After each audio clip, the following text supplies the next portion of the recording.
Are there opportunities for school districts to raise money off of like the collateral of the buildings, and is that possible for that? Most of the time when that's done, it's done a little differently. I know what you're trying to say. It's like up at where I'm at in Northbrook, there's been 2 or 3 buildings built on lease purchase. Yeah.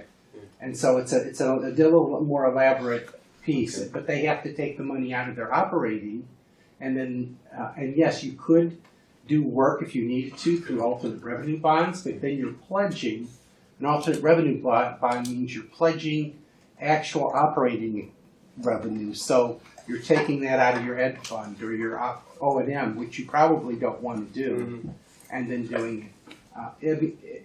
For District 80 right now, if you had a large expenditure that you needed to do, it would have to come out of your reserves. And then what you would do is replenish the reserves by just watching your budget, just like they did.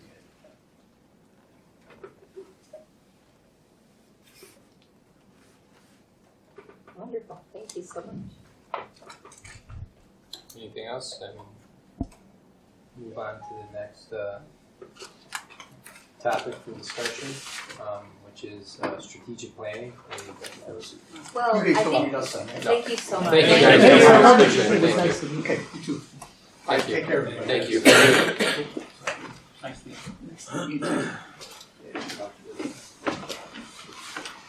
So while we've got a plan to bring in our community and our parent groups to advise us on our strategic planning for academics for the district, we don't necessarily have a structure to bring together groups of people to talk about this financial plan. So we wanted to maybe discuss some options of how we could move this forward and get a plan. We could have a subcommittee look at this, or maybe Dr. Schilling has an idea of how we could move this forward and get at least maybe 3-year plan for finances looked at in the next as part of our strategic planning this year.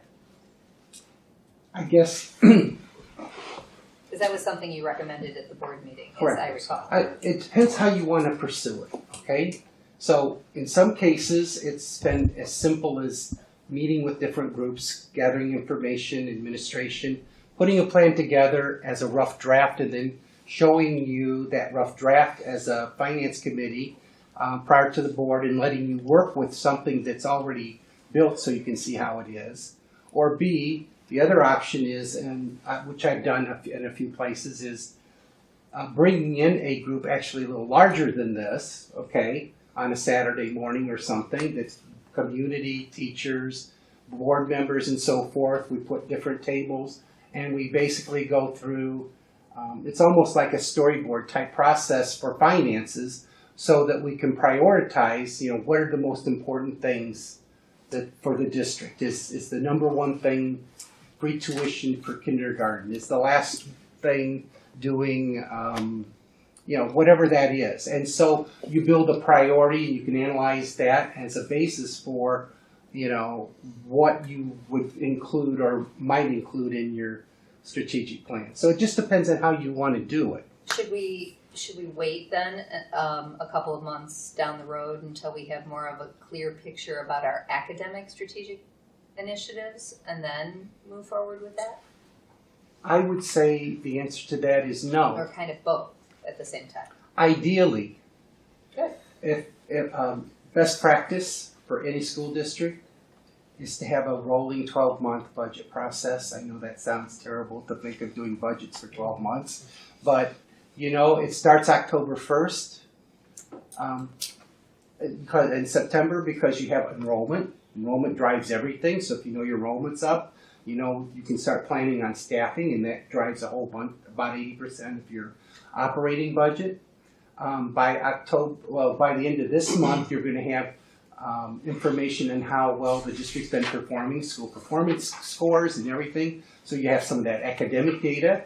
By next February, you need to know whether you're adding, whether you're making any adjustments to staff that would actually affect them. So you want to have those discussions about programs. And because so many of the board members and the finance committee is new, my suggestion, when I made those comments before, was I really think it would be helpful, maybe it's one meeting or it might be two, to go back and show you all of the data that went into some of the decisions, like for band and for some of the other tuition and fees and stuff, so you could see them. Because you may say, okay, that was great then, but now that we're doing it, let's reprioritize that. But I think it's important that you see, because it was a deficit reduction plan, we had to do it.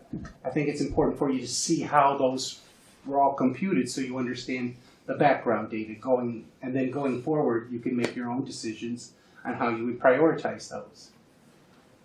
I mean, right now, we're kind of in a situation where we have a balanced budget. We did the deficit reduction. I can do a financial projection any time. But what I can't account for is I can't account for anything that you want to either reprioritize or anything new or anything that's needed. So that's all stuff that and the facilities. The facilities is the big one. Absolutely. Yeah, because districts with fund balances, they're not fund balances unless you don't need to spend them, And so if we have to spend ours for facilities, then that changes everything. So our architects are planning to do a bulk of the work over Thanksgiving break. right, Because they have to be here, most of their work is done when the students are not here. And then they would come back for a final look over winter break and be done in January. So. yeah. So I would say in January or February, because we would also know the next year's CPI, that we have a full. You all receive a complete, updated 3 to 5 year projection with all the data and on there and all the different best case, worst case. And that you also we put in all the facilities and what the options are for financing facilities and plug that in too. But it would be nice if you did have a conversation on some of this other stuff ahead of that, so that you knew if you wanted to do something, you could plug it in and not have to, you know what I'm saying? Yes. Question.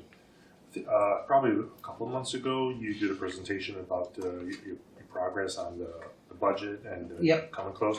You had mentioned, I'm not sure if I'm describing this right, that about a year ago, you created a special account, particularly for almost like a building and Escrow. yeah, like for like big, large-scale mechanicals like chillers and boilers and things like that, big stuff.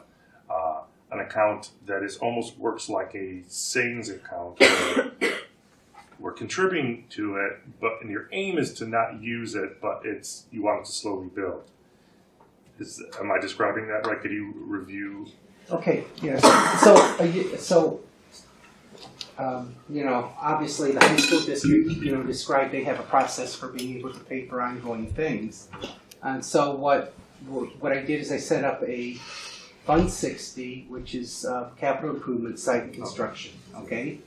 And put the corporate personal property tax receipts in there, which run about $150,000 a year. So we have spent a little bit of that because there was a couple things that happened last year, but we didn't spend it all. And the idea would be that if that can be built up, like if we do a school maintenance grant, which I think is coming out, we can use that for matching funds. So we would have the funds there to be able to do those projects. And that eventually, if we got to the right spot, that would have enough money that because every district has a number. I mean, when I was at Glenbrook, my number was $2 million because it was big high schools. But this district, it may be $250,000 that we should be doing every year. And that's what we need to figure out. What is it that we need to set aside every year so that if we maintain everything, then we don't run into these issues where, it could blow a budget or something like that. And that was the goal, to start building that up and then find a way to be able to maintain it. There is a little bit of money left in the life safety fund, but that can be used to offset some of these, especially priority 1 items, which they will probably find. okay? But yes, that's the game plan. And then from the board's perspective, if you, they described a 50% fund balance, basically 6 months. For this district, I think 33 is more than acceptable because the county clerk has gotten really good at being on time now with the bills. Okay, we used to be able to count, and not having to get them right away.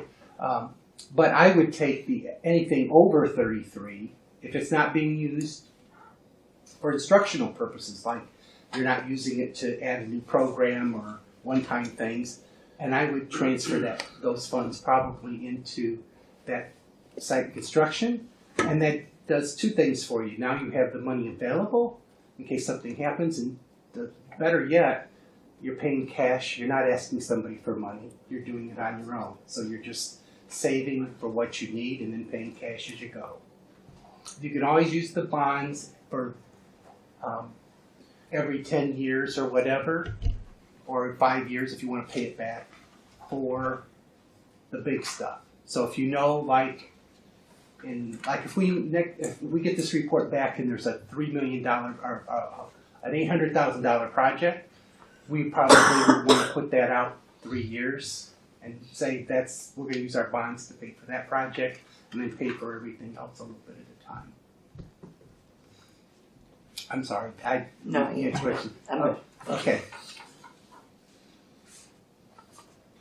So next steps for the finance committee, we're waiting to see what the life study is going to come back, and we can go from there. Correct? Mm-hmm. Okay. Anything from tonight with Tom and Paul at Ridgewood that we can utilize with any procedures that they're doing now or policies they have in place? Are we doing a lot of similar things?